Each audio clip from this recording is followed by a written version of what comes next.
நண்பரே வணக்கம். சமீபத்தில என் நண்பன் ஒருவனை சந்தித்த பொழுது, அவன் வெயிட் பயங்கரமா குறைஞ்சிருந்தான். அதாவது 100 கிலோவுக்கு மேல இருந்தவன், இப்ப கிட்டத்தட்ட 75 கிலோ பக்கம் வந்துட்டான். "எப்புட்றா இப்படி வெயிட்ட குறைச்ச?" அப்படின்னு கேட்டா, அவன் ஏற்கனவே நல்ல ஜிம்முக்கெல்லாம் போறவன் தான். நல்ல ஒரு உடல் அ ஃபிட்டா இருக்கிற ஆளு தான். ஆனா இடையில நெறைய வெயிட் போட்டான். "எப்புட்றா குறைச்சன்னதுக்கு" ரொம்ப எக்ஸர்சைஸ் பண்ணான் போல இருக்குன்னு நினச்சா, அவன் சொன்ன ஒரே ஒரு வார்த்தை, "சாப்பாட்ட குறைச்சேன்."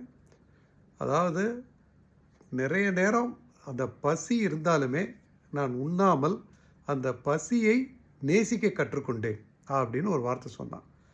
அது அவனுக்கு அளப்பரிய ரிசல்ட்ட கொடுத்தது.